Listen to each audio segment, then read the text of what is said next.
what's going on, guys? I'm Chris, and this is Regular Guy Training. With me, I have... some guy named Josh. Hey, and we're going to talk about Loctite today. So, here's the thing. We hear all the time from a lot of different people, Loctite your stuff. You know, anything that's got a screw, Loctite your stuff. And I've said that before, plenty enough. But I get a lot of questions on exactly how... to apply Loctite to stuff, what Loctite to use. And people will sit there and be like, oh, well, I'll sit there and be like, yo, you should Loctite the screws on that thing. And dude's all like, oh, it came with Loctite on the screw. Yellow stuff, yeah. Yeah, so we're going to go ahead and talk about that now because there's a bunch of little things that we've learned about Loctite over time. We've certainly made our own little errors. I have a particular methodology of using Loctite, and it is dependent on like screw type and that kind of stuff because, you know, in a way it should be. So let's go ahead and talk about that. Right. Okay. Well, for me, I'm a big car guy, so Loctite's always been a thing, and there's certain things you don't put red on. Red, it goes by color, it goes by the amount of bonding strength, I guess you'd call it, and bolt size. So if you look at the formula, it'll tell you what you need, and then you make small adjustments to it. So small adjustments, how though? For me, if it's a moving part, I'll go one step above. So I use purple, and if you're watching this, you probably never even knew they had a purple. That's for low strength, like 1/4 inch, 6 millimeter and less, which is I would say most every gun part, especially all your little accessory parts. I use that for damn near everything unless it's a moving part. So like something that goes on a slide, Armor or something like that, I'll go one step above. And then blue for everything else for me. Red, oh man, that's like I want to liquid weld it. So I don't use it unless that's a permanent modification. Yep. Well, as far as bonding strength is concerned, there are reasons why I would use red under specific circumstances. But I'll tell you what, I haven't had red Loctite in forever. Right? There are some sighting systems that come like with red Loctite, and it's a terrible idea. Yeah. But let's start with the most common stuff, and then we'll just go ahead and move forward from that. Like really important things to Loctite, right? Like scope rings. Oh, absolutely. It's mandatory. Yes, let's start with that right here. Okay. This is your gun, right? It's been rebarreled. This was that Arrow precision rifle that we killed the barrel on as we were filming it. On board, this is actually my Trijicon AccuPower, or yours, or whatever, however that goes. Either he's going to pay for it or he's going to give it back, whatever. But point is that the scope rings on this, guy in particular are for any optic really are things that you need Loctite for, mostly because if it shifts in the rings, obviously you have a loss of 0, and sometimes it can take a while before you recognize that it's there. Also, you know, it's gonna be under recoiling forces and that kind of stuff a lot. Me personally, when it comes to like optic mounts or scope rings or whatever, right? I'm usually using blue. That's mostly out of paranoia. I have a particular method for that too, which we'll talk about here in a bit, which is a little annoying to deal with if you're dismounting it from the rings. Yeah. But it stays there. No, it doesn't move. It's solid. It's solid. Generally speaking, I use the blue for that kind of stuff because it stays there, and I know it's going to stay there. Also, for most scope rings, you're not having like RMR size screws. Like, just as a for instance, you're not going to get a screw size like that you can barely see in between my fingers for scope rings. You're going to get some healthy sized freaking bolts for it. You know, stuff like that size. You know, to where if I pull this thing out, it first of all, it's about yay long. Okay, so it's a healthy sized screw that I would just like to not have back out because, you know, I either didn't put enough in there or for whatever reason it didn't have enough strength to hold it in. And that's only because of like the size of the component. So I'm using blue for that kind of stuff. Same thing for like iron sights too, right? Like for this kind of thing. But when it comes to other stuff, right? Like if we're sitting here talking about like this from Cloud Defensive, right? This pressure pad mount, I think is the best way to put it. Yeah. You used purple Loctite on this, correct? Yes. Yeah. Same thing for light mounts, right? Like the screws themselves that go into it, the 1913 section. You know, sling mounts, that kind of stuff. But there's something else that a lot of people miss in their flashlights all the time, and I see it often. It's happened to me a couple of times, and I warn people about it on a regular basis. This is what we forgot. I got this one. Yeah. So, and this is an external light, right? That its mount is for a 1913 section, but the rings are also bolted in with a pair of screws on it as well. A lot of guys forget these. Right. Yeah. Yeah. And that's basically what mounts the rings to the mount itself, right? And they're separate things. They're separate things you have to account for. And Loctite them, because they'll come loose like anything else. You know, the thing that's mounted to your 1913 section, freaking, yeah, that's one component for sure, but it'll just as easily fall off if the freaking rings are loose, you know. Oh, yeah. So let's go over stuff that we don't use Loctite for. Okay. Because there's going to be a lot of people that disagree with this. I personally don't. Mostly because, you know, stuff that's on the guns, and we feel the same way about a lot of this, is stuff that goes on the guns is going to change a lot, right? With new developments in technology or stock systems or whatever, right? Generally speaking, we don't put Loctite on things like pistol grips for ARs. No grips. I don't do that. It's a huge bolt going in to hold something that is. I mean, it's important. Don't get me wrong, but there's not a lot of flex or heat in that area. That, and one day you're going to want to take that off. For me, when I buy a used rifle or something, and I'm going to take the grip off, I'm like, oh no, they cross-threaded it. That's the first thing I think. No, it's got red Loctite. For no reason. Yeah, then I gotta take a wire brush, clean that shit up. Yeah, and just to lead off, you need like a soldering iron and stuff that goes into the bit hole and that kind of shit. Yeah, it sucks. So. It's a huge pain in the ass for something that isn't even really needed. It's not a high right stress part. It's not a high heat part. You know, it just just screw it until it starts to fight you. Yeah, and then you're good. Yeah.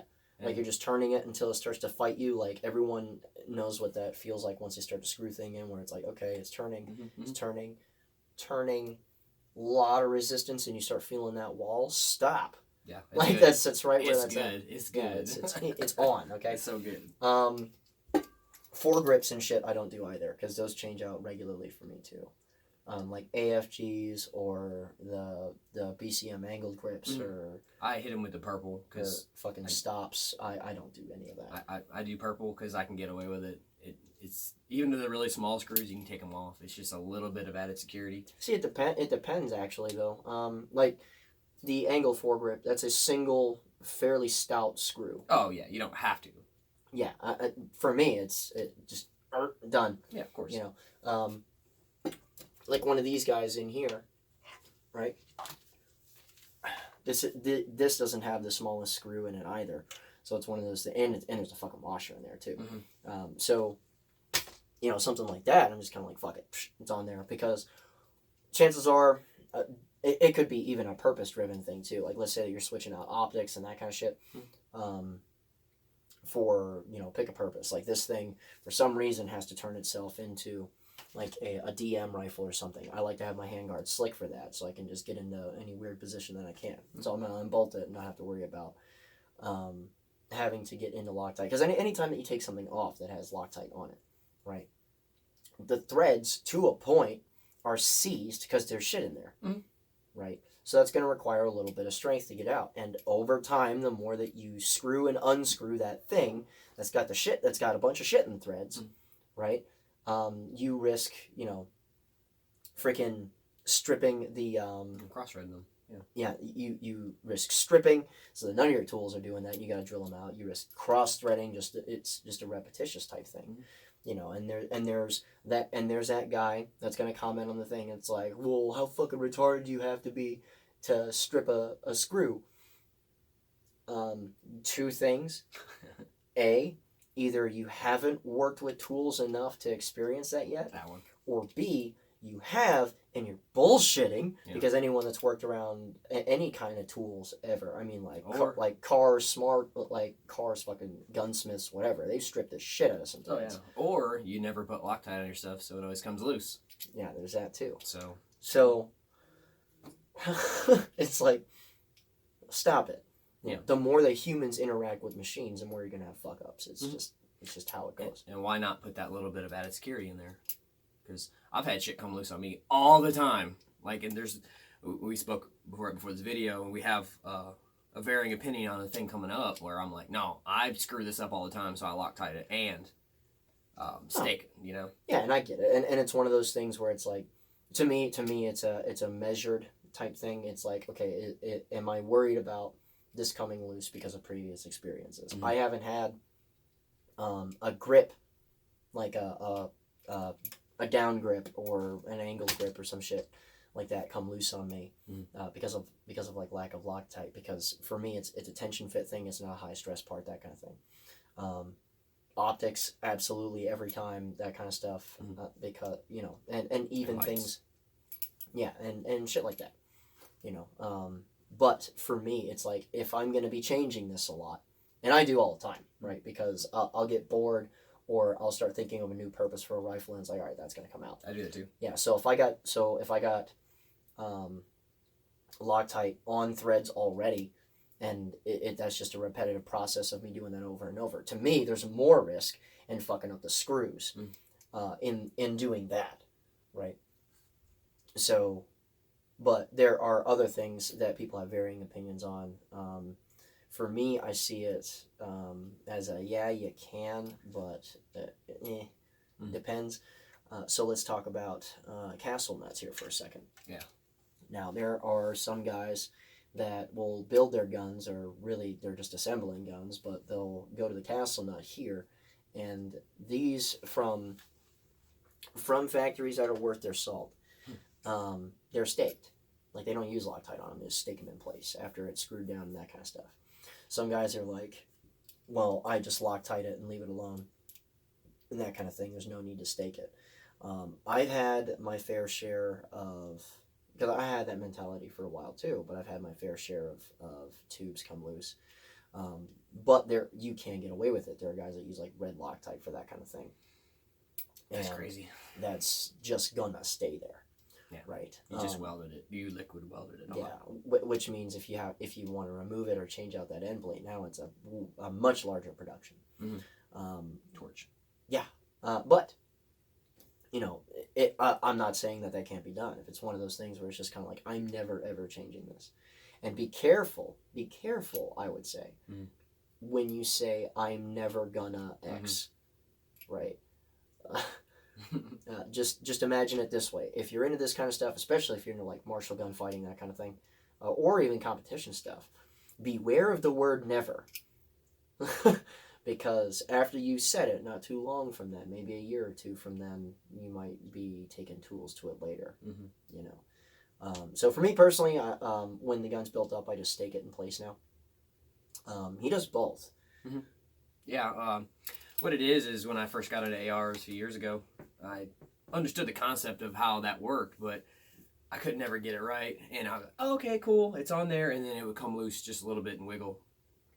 Maybe the next class or something, where I'm like, what the hell's going on with this thing? So I just started dumping Loctite in there. I went to blue on that, and it wouldn't fix the problem. So I'm like, well, I've already got the habit of Loctiting it, and just stake it too. And I haven't had a problem since then. So that's the one thing that I do where it's like, it's double redundant, but that really bothers me. So why not? And since I use blue, I can get it off, use a proper tool. It's not a big deal. A lot of what is going to be said has a lot to do with tooling too. Like, as I told him when we talked about it, a little Allen wrench that comes with your pick a fucking accessory, like that thing's Chinese crap. It's so trash. Like, a good set of gunsmithing so tools trash. are worth their weight in gold. I don't know if it'll be this video, but there's something I have, a little toolkit. Every time I bring it out to a class or whatever, everybody asks me about it. It gets used. Everybody's like, "What is this?" And I'm like, "Hey, look, to do with it. This is where it's from. It's made in the U.S. out of tool steel. These are the perks of it. It's an amazing kit. It's pricey, but if you really care about it, like this, like working on your own shit and helping people fix theirs, it's worth its weight in gold." Yeah, just about every time I'm getting ready to fuck around with some kind of stuff, it's like, yeah, I've had my own kind of hand tools and that kind of shit before, but it's like more often than not, especially because there's a vise like right there. Yeah, right there. Yeah, like right there. I'm in here and I'm using this little kit that he's got here, and we're about to mount something with Loctite anyhow. Like we're about to stick an RMR on a pistol, but yeah, just about every time I'm fucking around with stuff in here, I use it. When he comes out to the class to help me out and that kind of thing, or take it, he brings it out and it ends up getting used. Oh yeah. For one reason or another, or 25, it gets used. Yeah. Well, I keep the little toolkit, and then I keep the 3 different types of Loctite that we're talking about in a little bag, and I throw it in my range bag before I leave the house, and it gets used, and that's what it's for. Yeah, I have this big fucking wooden box with, it's more than just tools and stuff, but yeah, there's a whole bunch of tools in there that are actually solid, and you can use them because it's not the Chinese garbage that comes in there. Like, yeah, I've saved all those little Allen keys, but that's like tertiary and in the bottom corner, and I try really hard not to use them because in a fucking heartbeat, and especially with like blue Loctite on certain types of screws, they'll just twist and twist and twist and twist. No, we should probably just do a video on that, a separate video. Yeah. So we'll probably just do a separate video on tools that have been good to us. I dig it. And that kind of thing. But you know, just things like that. Now let's talk about pistols and pistol sighting systems and putting stuff on them, because there are a lot of different approaches to this. I'm just gonna say what's worked for me in the past, because I get people make fun of me all the time, but the one common thing that tends to happen is that when I mount things to things, they stay there and they don't go anywhere. Yeah, there's a story behind that. There is a story behind All right, I'll tell it real quick. So, okay, sure. When this guy, this character here, found out my eyes suck, I told him, "Man, I can't see. He's like, "Dude, I got this 1-4 power. Try it out." I'm like, "Yeah, sure." So I put it on, and it just seemed slightly off, because my eyes, you know. So I got to take this thing apart. Yeah, slight canted. Sorry. So I go to take this thing apart, and it's fucking welded with blue. Like, it's all in here, every one of them. Like, it took my little toolkit to get these out. Like, he took the halves off of both of the rings. I had to pry them. And not, like, the screws are out, but the rings are holding themselves together, and he's got a screwdriver fucking backing the halves off, and after he's got the halves off of both of them, like off the rings already, the object's just still floating. Yeah. He probably could have shot a magazine or two through. Oh, absolutely. Well, I had to take my little knife and scrape all the, but again, it's never going to come loose. Yeah. So is that wrong? No, absolutely not. It's just a pain to deal with if you ever change it, which at the end of the story, it wasn't canon. It was just me and my stupid eyes. So yeah, and I was sitting there talking the maddest shit. Yeah. So I'm like, "No, everybody, come on. No, he's crazy." Because like, I sat there on his shoulder and I'm like, "Yo, this is canted as fuck."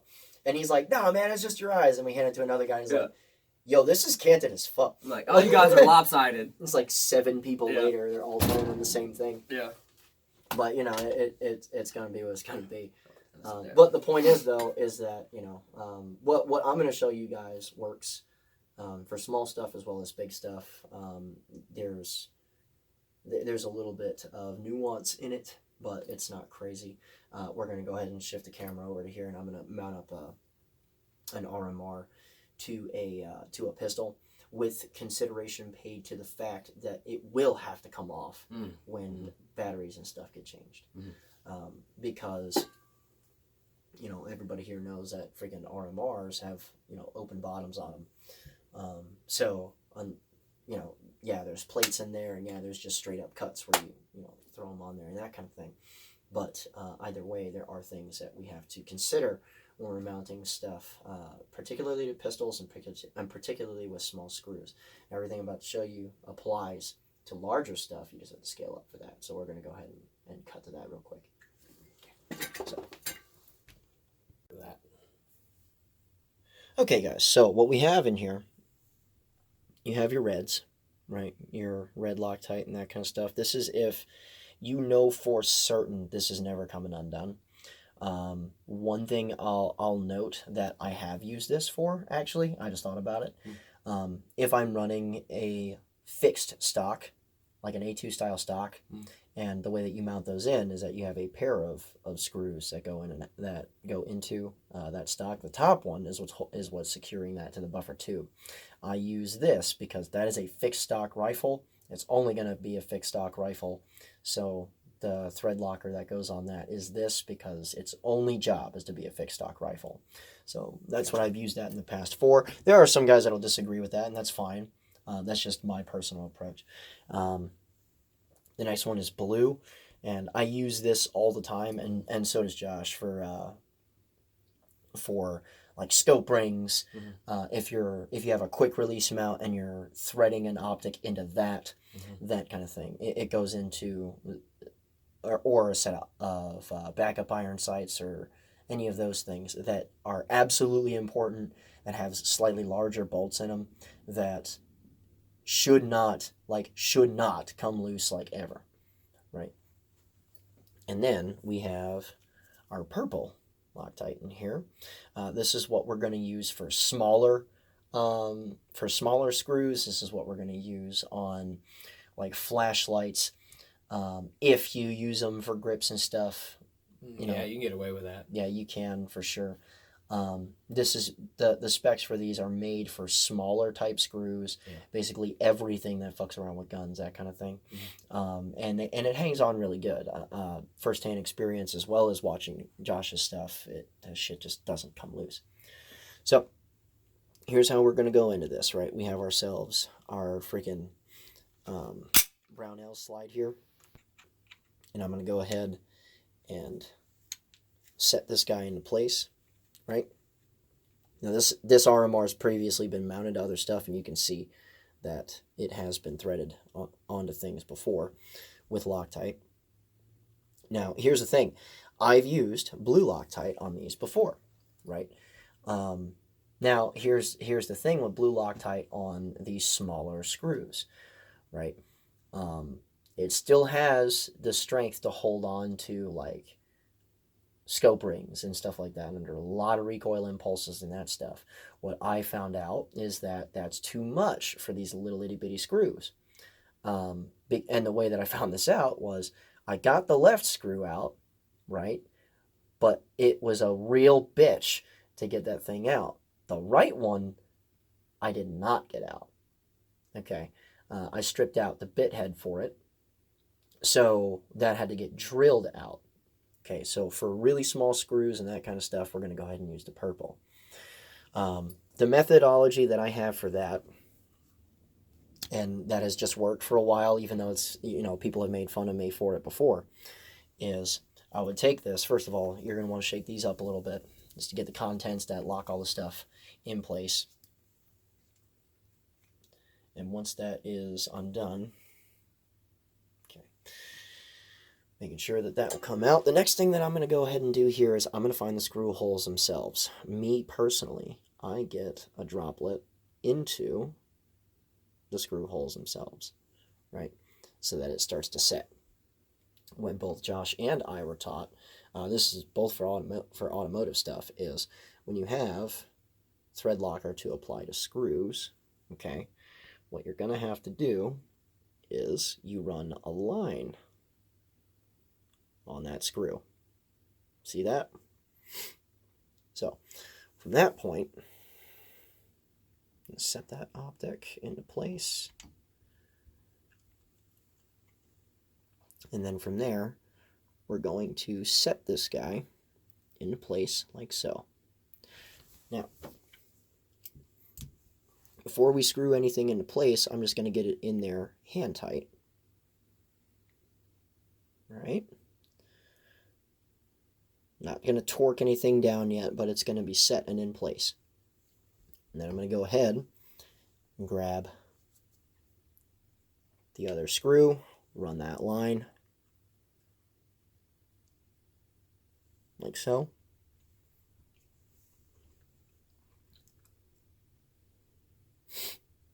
Set that in that screw hole, and again, just by hand, sit there and in place. Now that these are hand tight, the next thing that I'm going to go ahead and do here is I'm going to simply unscrew them just about all the way and then screw them back into place. Okay, let's focus. Okay, and I'm going to do this a couple of times. Now the purpose of this is that there's thread locker on the screw itself and on what the screw is going into. What you're doing is you are making sure that thread locker goes into everywhere with threads. So that way it isn't just on one or two spots that you can break easily. And especially on moving components like this that's sitting on a slide,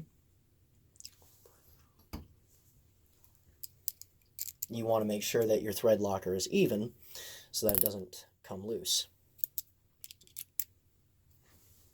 And then from there, once you have them both in there hand tight, you both have the screws properly set, you can just tighten those guys down. Now, like I said, once you start hitting that wall of resistance, because that is it right there, that's where you stop. You don't get ridiculous with screws, especially little itty bitty ones. You'll snap those motherfuckers right in half, and then you have to deal with it. And there we go. Simple as that. Set. Done. Okay. Now you might have a little bit of bleed off and that kind of stuff. It might try to come out of some screw holes and that kind of thing. But this one didn't, just because of how everything is lined up. If there's excess that goes into other places, some guys leave them. I don't, especially if they get into the screw, the bit end, right? Because if I got Loctite that's going in here, that's eventually going to cure. And when it cures, it fucks with your bits when you get in there and try to unscrew them later on, if you are inclined to. And on this particular job, you know that this thing is going to get unscrewed, because eventually you will have to change that damn battery. You know, so when it comes to mounting optics and that kind of thing, it's the same methodology. Okay, on the screw itself and into the screw holes. Okay, and then you thread, and then you get them hand tight, thread on thread, thread on thread, thread on thread, making sure that everywhere that has a thread has Loctite on it, and then you simply screw it down. And once you got it from there, the golden rule for everything, or the rule of thumb that I've just been taught, is fuck the specs, leave it alone for a day.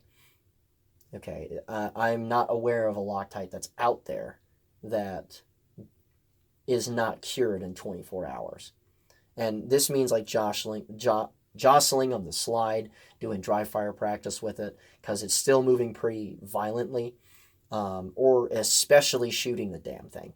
So you leave it alone for 24 hours, and then when you come back to it, you're good. If it's a set of pistol sights that I've just installed, I'll be like paranoid about it and leave it alone for like 2 or 3 or 4. You know, or if I go out to shoot one day and I just finished it and it's a hot day, I'll just leave it outside and let it sit and chill. You know, it may not speed up the process, but it definitely doesn't hurt. Okay? It more helps than anything else. So all I'm going to do from here is just leave this bastard alone and we're good. So, all right, so we just finished that job, and fucking this autofocus thing is ridiculous. Okay, so we just finished that job, and the next thing that we're going to go ahead and talk about is just other stuff. It's not just shit that you absolutely should not, do not Loctite. And and then we're going to go into like personal preferences and that kind of stuff. And we're also going to talk about things that you need to do as far as like AK stuff too, because those questions are coming. Yeah, good. We actually busted out a bunch of extra guns here just for that. So let's stay focused on the AR just for a second before we get into the AK stuff, because that is that. So AR stuff. Josh, should you Loctite a barrel nut ever? Absolutely not. No, that actually requires oil. That's just the way it was designed. And once you torque it out proper and you get your gas tube lined up and everything, it's not a problem ever. So see, and here's the thing: is that the teeth on barrel nuts, you cannot put a stupid amount of torque on those things. You'll break them. That and aluminum upper receiver, so you're dealing with two soft metals. Yeah, I mean there are a lot of aluminum barrel nuts out there that work really good. There are a bunch of steel ones too. So you have different Rockwell hardnesses going together because you have your aircraft aluminum and the receiver regardless. And sometimes you have an aluminum barrel nut also. Sometimes you have steel barrel nuts, and either way it's fastening a big ass steel component. Well, then you have two different types of metals. When they heat, a lot of different shit happens. Exactly. This isn't that kind of video, but no. Oil, grease, something to keep them from seizing together because they expand at different rates at different temperatures. Yeah, and if you decide to do some preposterously stupid shit like put red Loctite on your threads or your upper receiver threads and then screw your fucking barrel nut into it, that barrel's never getting changed now. No. You know. So hopefully you shoot less than 18,000 rounds, roughly. 18 to 22. Yeah. And that's with a healthy diet of wolf. Yeah. So if you shoot brass case, you bought yourself a few more thousand rounds, but not much. Yeah, before that thing gets retired forever. So no, that needs oil or an anti-seize grease or something like that, just to keep it from, like you said, seizing up. So do not do, like, ever. Here's the thing, too. Muzzle devices. The thread-on type. That would be a hard no. Yeah, for the most part. Because, again, you have different Rockwell hardnesses of things being attached to each other. Because whatever that muzzle device is, it's being attached to your steel as fuck barrel. Right? So, again, like, use shims, use fucking crush washers, use anti-seize grease or oil on the threads of those things before you put them together, because if you throw Loctite on that kind of stuff, it's just not going to help you. And in all honesty, depending on what type you use, it could defeat the purpose, because it's hot as fuck, and it could just defeat the Loctite altogether. So you just threw a bunch of shit on your threads for nothing. Yeah. Then if you use red because you're like, oh, this requires red, technically by red standards that's on the small side, and yeah, it's great for heat, but man, try getting that off. Sometimes it's rough, it's hard. Like, I've done it before. I had a boo-boo that I made on, and I was like, red Loctite will fix it, and it was a bitch to get off. Yeah, depending on, and it's one of those things where it's like, you got to change a gas block out now. Have fun with that. Or anything. Well, if you got to change your barrel, you got to remove your gas block. That's what else also has to come off. Your muzzle device.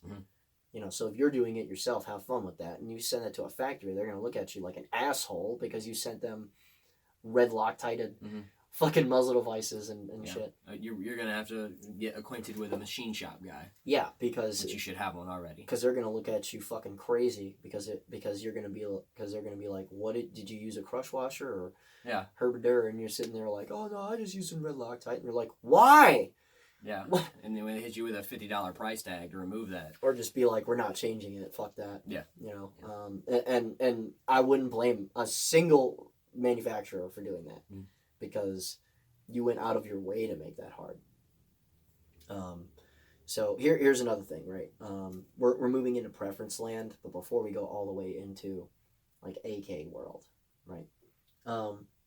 Josh, if you get an optic from the factory and it comes with like a quick release mount and all that stuff together, what do you do with it? You just mount it straight to the gun and go? Well, I have previously. I never thought about it. In my early days, Endpoint Pro is my first red dot. I've been beating the hell out of that thing for so many years now. And actually, I just asked him that, like, wait, do you take it all apart and, get it to how you like it? And he said, absolutely. And I was like, I didn't. Like, you know what I mean? It's just one of those things. I guess I got lucky that one time. But usually I don't, but I haven't bought a lot of new optics since then.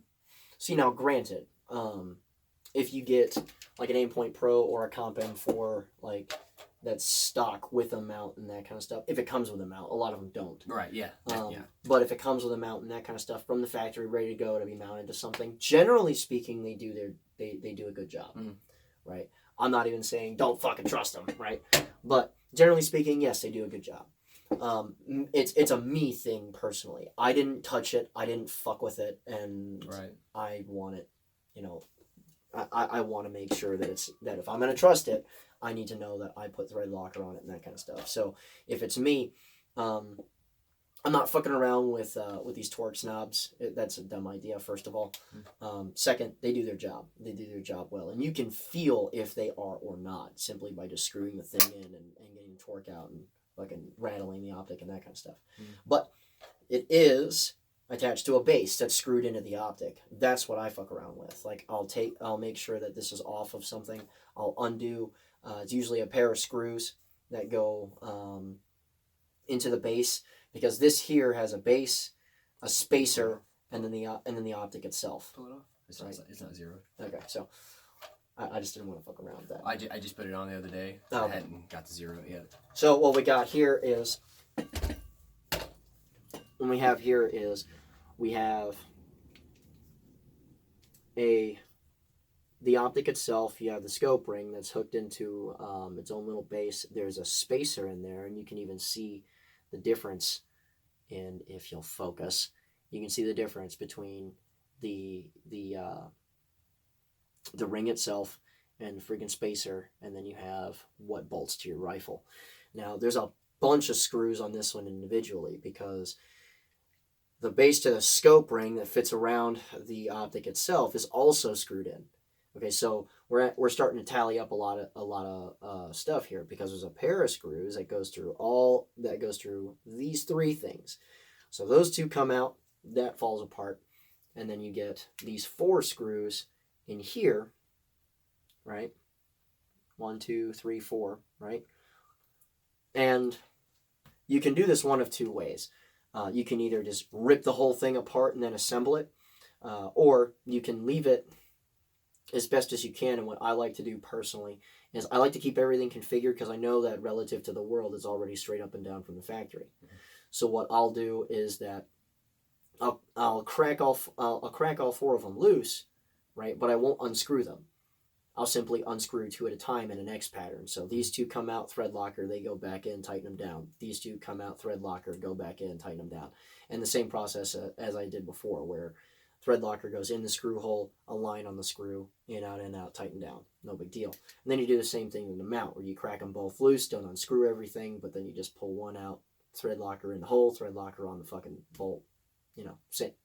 Rinse, repeat until everything's locked down. But I don't have to worry about whether or not this optic is relative to the world straight up and down, because red dots do have fucking parallax.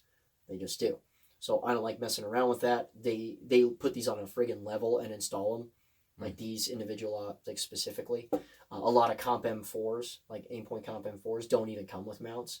So you just got to deal with that shit yourself. But those shed the scope ring thing entirely. They just put a base into the bottom of it, so you don't have to fuck around with it. But that's generally the kind of stuff that I do from the factory. If I know I have to depend on this thing, I'll make sure that there's thread locker on there. Although I know for a fact that in a lot of ways it's unnecessary, but people make mistakes, and that's the only reason why I do it. Makes sense. So that's me personally. Now, let's talk about like everybody who's received like an angled foregrip or a regular foregrip or a pistol grip or some shit like from Magpul or BCM or whatever, and it's got that stupid little thing of yellow loctite. Yeah, the yellow stripe. That it's like a little spot. It's like one rotation of threads. Yeah. Like, oh yeah, that's awesome. Yeah, that's great. Thanks, and it's dried as fuck, and it's not doing nothing. You guys can pretty much understand where we're coming from and that kind of thing. It's not holding down nothing. It ain't. The vast majority of the time that we've seen stuff come unloose, it's when we're like, dude, it's when we talk about Loctiting everything, and then that one guy who makes a comment figuring he's safe, he's like, oh yeah, mine came with that from the factory. And I'm like, we'll see. Yeah. And lo and behold, if it didn't come off then, it came off very shortly thereafter, and then they're like, oh, okay, I'll fix that. Yeah. Well, I mean, at the end of the day, we don't do this because we play the game of luck. So. Yeah, we've done that shit before. So yeah, like I just trusted that, and then it just falls off. Same with the castle nut on the AR too. Like just nope, I'm doing both. Don't care. Yeah. So I mean that's where we've been at before. What? Give me that real quick. So I just thought of this as we're speaking about it. Since I went to the left side, now that I'm shooting or whatever, doing the same with Chris. Just so you know, you guys found out that I'm doing the right-handed only thing. He went from right-handed to left-handed. Yeah, we kind of came up on the idea at the same time. It's like, okay, cool, and how awesome it is actually. But I went to get these ambi switches now because I never cared. Should get it good enough. You can pause it if you need to. I put a drop of purple in there. Terrible idea because it's so small. This one's okay because I didn't do it, but to my pistol loader that I just swapped the uppers on, it's seized in there. Like I'm gonna have to heat it. And it wasn't worth it at the time, so I just ordered another one. But consider that too, like. See, now the counter opinion that I have for that is, I need to not have that loose ever. Well, I agree, but for whatever reason, if it's in there, it's now in there. Yeah, it's like in there. It's done. It's over with. Yeah. I personally recommend ambi controls all the time. But if you thread lock that, it's in there. It is, and I'm not saying it's a bad thing, but consider it. That leads up to my next point. To the few things that you decide is not worth it to Loctite or you're against it for whatever reason, constantly check the condition of it because even stuff that I do Loctite, I'm constantly like you've seen it where I'm sitting there wiggling optics. Yeah, sure. I do it too. But like on the pistol light. On the TLR1s, which I love the light, I tighten it by hand. I don't put anything in there. I just every day, every time I do my couple of draw strokes out. My light moves all the time, so I don't either. But still, it's a constant hand check. Yeah, you just stay on top of it if you decided not to Loctite it. That's really it. Yep. So I mean, that's a cool purple mag. Yeah, well, Lancer is doing good shit. Okay, so start talking to them about AK stuff because there was a lot we had to cover there. All right, so onto the AK side of it. One thing I do is I make ridiculous little AK amalgamations here. So this is a Mac 90 slant back, slant cut with an RPK stock, painted all ridiculous. This is my beater. Okay, so the reason why I brought this up. Why would you make a Mac 90 a beater? Because I got 3 of them. Yeah, well. So one of my favorite kits is the Romanian kit. I love the dongs on these things. You chop them. That could be a whole nother video. But regular AKM stocks just don't slide in these receivers. They're like 1.6 mils or something like that. So what happens is after you shave this down to get it to fit, you see it's all nasty in there. The pilot holes for the screw aren't exactly right for your tang and all that stuff. So why I'm bringing this up is after I've shaved this down or whatever I'm putting in to modify it, to get it in there, I have to kind of dig out a pilot hole right there. You see how it's a little elongated? So what I'll do is I will go ahead and drop in some either purple or blue, whatever I can grab, whatever's closest. Fill that all the way up, run my screw in there, and not touch it for a couple of days. And what that does is it locks it in so the really coarse threads for the AK stocks have something to grab into. At first I wasn't doing that. All my stocks would come loose and shake and rattle, and I started doing that, and it's been pretty good. And I can still remove the screw. It doesn't remove a bunch of wood. And it's worth it to note exactly how fucking ridiculous we are to rifles in general. Yeah. We're ridiculous to guns. And I have noticed, without you even saying, like you brought it up and earlier while we were talking about making this video, and I was like, it makes sense. Because he used to have AK stocks come loose on him often. All the time. And now they just don't. Especially the RPK stock. I'm a shorter dude. I love this setup. Besides just how amazing it looks, it's a little shorter than your regular regular AKM stock, and these screw holes don't line up damn near at all. This is just one of those rifles that's so fucking terrible, you have to like it. Oh yeah, this thing is phenomenal. You can see in there. Yeah, you can't tell on camera, but that screw head is slightly off, or I had to kind of come in at an angle. But this gun's a beast. So on to the next part. If you guys are into sagas at all, you know about the conversion process. And for the guys that like the sagas, if you're not lucky enough to get an SGL 2131 or anything like that, you have converted it. And this isn't that video, but very long story short, the trigger guard is put all the way back here so they can get it in without a pistol grip for some bullshit laws. And if you've seen these videos before, you know I'm not about all this bullshit laws. So the reason why I brought this up is when you get your conversion trigger guard, what you do is you cut off the old one, and then these are all set screwed in. So this is a bolt-in retainer, and Loctite the fuck out of it, because you want this to be a permanent modification. I've had sagas for a while now. I've done a few conversions. I've never one time had to remove this at all. So definitely do that. Speaking of bolt-on retainers. Yeah. So the other part is it came with some nasty factory handguard. So what you'll do, there we go, is you'll get a bolt-on handguard retainer. You can't really see that all that well, but right there where the split is, that's a bolt. So what it is, the ultimate gets in the way. There we go. What that is, you buy that because it didn't have one originally, and you bolt it on like this to hold your handguard on, but it also has a set screw too. So you can see it leaking out of this in person. It's just covered in Loctite because I don't want this to move.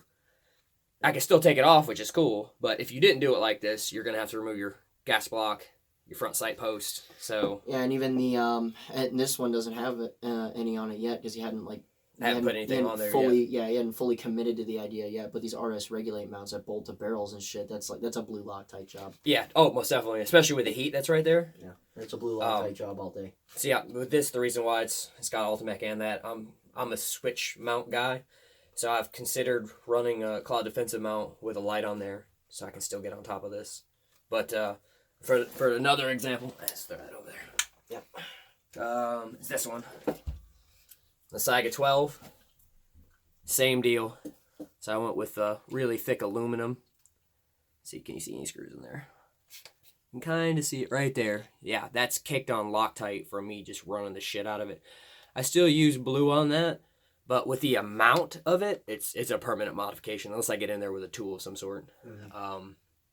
So yeah, that's pretty much it for these two. And then another thing is if you're dumb enough to do a PAP M92 SBR, which is a retarded idea. Yeah, just don't do it. It's a huge waste of money here. It's like the rifles ain't great to start. There we go. Which I didn't know, you know. Yeah, exactly. But it's still applicable to like Dracos and shit too. Yeah. If you mount stocks and shit to them. Yeah, if you run your screws in there, Loctite the ever living fuck out of them. There we go. It's hard to do backwards. And you can see, try not to flag anyone. There you go. See those screws right there to hold on. I mean, be very deliberate. I just dump it in there for those because I want this to be a permanent modification. Yeah, that same story that he told about my rather liberal use of blue Loctite on some scope rings where it was caked in there real good, and it was basically the inside of the rings were coated. Same concept. Yeah, absolutely. Yeah. So for stocks and AKs, it just makes sense. I haven't done it to the plastic ones, the polymer handguard. I'm sorry, the polymer stocks, but I don't see a problem with that. But yeah, because they have the detent for the muzzle device, you don't have to even consider that, even though you shouldn't anyway. But like for the Mac 90s, they don't come threaded. So once you thread them, which this is not, I have everything to do it, I just hadn't done it yet. I'll actually just run a 308 cross washer and just time it out the way I need it. So I wouldn't even consider doing that. But yeah, on the AK side of the house, yeah, you don't really have to worry about too much, but I do run it in my stocks. So. And last thing, we're gonna go right back to pistols here, is when guys install pistol sights. right? Generally speaking, when guys buy Glocks or if they want to change out their fucking pick any other sighting system that you want, the question comes up about, okay, should I use Loctite anywhere but the front sight screw or any other set screw or whatever? Just as an example, right? Let's say that on this pistol, I'm going to go ahead and install a set of 13 sights. Just pick up the thing out the air. When I drive this out and then put the new set of sights in, what I generally tend to do is, now this isn't thread locker. This is just something. This is just a barrier of tough shit that tries to turn itself into concrete that you can easily move. If I'm going to use red Loctite on a pistol for anything, it's when the old set of sights gets driven out and then you start to scoot your new sights in. What I do is in the channel itself, like in the dovetail, this is going to get pushed in one way, right? So let's say that this rear sight is getting pushed that way on. So I will put a bunch of red Loctite in the dovetail itself, and as you start to push that rear sight in, it will simply coat the bottom of that dovetail in red Loctite, right? As it pushes all the way through. And yeah, you're going to have some seepage come out the side, no big deal. And then if there's a set screw, and on a set of 13 sights there is, same thing applies, but with blue Loctite, because it's a tiny fucking thread. And correction, purple Loctite. That's strong as shit. You're going to get in there with purple Loctite, and again, in the screw hole, on the screw itself, a line on the screw itself, in out, tighten down. And the front sights, now me personally, because rear sights that have set screws in them generally are not very loose, right? They fit in there kind of tight. Now, the exception to this is that let's say that you're installing a set of XS sights or some shit, right? I know that those rear sights fit in pretty damn loose. So the set screw that's in there, I'm going to go up to blue for it, right? For guys that just want to use blue across the board because it's a heavy reciprocating part, I understand those people too. It's just be aware. Okay, you're going to need that. The Allen key that comes with that is not what you're going to want to use to back that thing off and get it out of there if you want it out. But those front sights, right? Again, because it's a heavy recoiling part. What I've had luck with in the past is that if I had purple Loctite on the rear but blue up front, that jives. It works fine, right?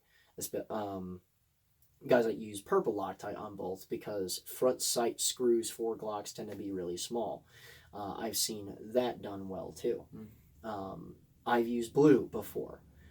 As long as you're in that category for those two, and I understand the justification behind both, I haven't seen them come loose if the Loctite is applied properly, right?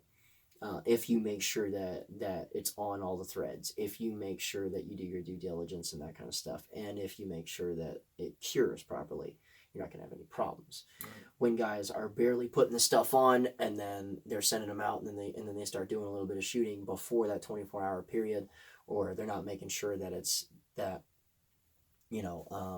like a lot of guys will just put a lot of Loctite on that one line and then a whole bunch in the screw hole and just tighten it down, and there's going to be hollow spots in that, right? So again, so long as you apply what should be there, and as long as you make sure it's in the threads, it's not a big deal. Yeah. And again, just wipe up the friggin' excess and you're good. And you don't have to be lucky anymore. Yeah, exactly. So I mean, really, this is one of those videos that was made out of laziness, right? Because I mean, I know you fielded Loctite questions before. I fielded many of them. Well, that's why I carry the tools in all 3 different types. It's like, just do it. Exactly. Or if they're having an issue with said accessory or item, it's just like, oh, well, now you understand. Well, here you go. Here's some Loctite. Yeah, and it's funny because a lot of people will see the title of this video having to do with Loctite, and they're like, why in the fuck is it however long this video is on Loctite? This is ridiculous. But you could see how many questions that we have fielded. You can see how many mistakes we've made all at the same time, because you can't just assume that gun guys are automatically like tool savvy dudes. at the same time. Right. You can't make those assumptions because they're separate skills. And a lot of the time, just because they're a shooter doesn't mean they know how to work on them. You know, maybe you got your first AR out of the box and it was a decent one, you know, and you shot it for a while and you started putting crap on there and used the tools that it came with. Nothing wrong with that. And then all of a sudden, all your accessories are coming loose and you're like, huh. Yeah. Or even something as simple as you know what's the minimum and the maximum foot pounds, you know, for a barrel nut, and a lot of them just look at you fucking crazy. Right, yeah. You know, and that varies too depending on what in the fuck it is. But it's not that discussion. The point is that like this is one of those videos made for the guy that is new at this, that's starting to get his feet wet, that's wanting to change out stuff and bolt stuff to his gun and that kind of stuff. So this here is for you. Or it's the opposite, where you're overdoing it or using the wrong color, and you're like, oh man, you know, I used red on everything. I just hadn't had to take that small accessory off yet. Yeah, so it's you've wanted to change that flashlight forever. Yeah, but you stripped out both your stupid ass Allen keys. Yeah, so, that you keep using, and I highly suggest that, and we'll probably make a video on this. We'll just show it for a quick second. We won't talk about it, but yeah, if it's that. Right there is expensive as shit, quote unquote. But god damn it, if I haven't used it on every project I've worked on at this house, if I do not think for a second that it hasn't been used in every class you've been to. Absolutely. I believe it's been used every single time you've shown up with it. It's just one of those things where it's like, if you're going to do this and if you're going to work on it, just like working on cars, you know, you gotta come correct with tools. Oh, absolutely. Like now, I'll go ahead and pull out my bag, have it open, and say, hey, if anybody, you know, needs tools or whatever, don't lose them. Don't lose my shit, because you know, one of these bits is $3 to $5. Like, if I'm doing this to be nice, and people out there losing my shit, then I'm gonna stop that. So it's just like, if you need it, use it. Yep. So that's all we got on this today, guys. I hope this was helpful, and I hope you learned something. Tell us what we've missed or made a mistake on. Yeah, or even just give me like a previous experience. You know. Yeah. You know, because we made our own mistakes. I fucking stripped screws. I've done all kinds of goofy shit. If you don't have anything to add, anything that we've missed before, or during this little discussion, you know, tell me the things that you fucked up out of ignorance or whatever, you know. Because we've done plenty of that. I do it all the time. Yeah, part of what we learned from this is exactly from that shit. You know, so let us know what's up. If you want to come out to class with us, if you want to get trained on how to fight with the guns and that kind of stuff, rifle, pistol, whatever, the schedule is up and it gets added to regularly. We are being referred to a lot as a fighting gym, but guns, right? Which is great because, you know, that kind of segues really well into the whole Patreon thing. Because, you know, you want to support us, help keep videos coming, help us fund soldiers for classes and that kind of stuff. You can support us through there. And if you want to treat this exactly like a fighting gym, you can pay $35 a month and you can get training with us as many times as you want to. I spend more than that in both my gyms every month. I don't get to shoot. Yeah, that's what I'm saying. Yeah. So, yeah, we're being referred to a lot as a fighting gym, but with guns, because there's a lot of guys that have taken a lot of classes and you know, haven't even paid for that first set of 2 classes yet because they haven't been under that program for a year yet. See what I'm saying? So you could save like thousands of dollars. Yeah. Because each 2-day class is $250 with us. Yeah. And if you want to pay full price for a class just to roll the dice, I mean, I get it. We are not everywhere all the time, so is what it is. But even if it ain't with us, you need to get training. And speaking of training, my school resource officers, you train with us forever for free. I'm aware that there is a school district in Pennsylvania that is allowing teachers to carry guns. If you're a teacher in a school district that allows people to carry guns, you train with us for free forever also. It's tuition free type stuff. If you're one of those people and you need help with equipment, like guns and that kind of stuff, because you don't know what to do with it yet, like you don't know what to wear or any of that kind of stuff, hit us up and we'll see how we can jive things out, even if you have to use some of our equipment. Just bring your own ammo. Yeah. Yeah, definitely the only ammo. Just bring your own ammo because I can't finance that shit. That's the expensive part. For teachers, resource officers, and soldiers, I can't do it. Yeah. I have to make money too. And if you're honestly, like my soldiers or school resource officers or teachers and stuff that feel guilty about just showing up to class and not making us money, bring a friend. I don't give a shit. You know, we're here to support people. Like I want that. I want teachers that are competent and trained around my kids. You know, Makes sense.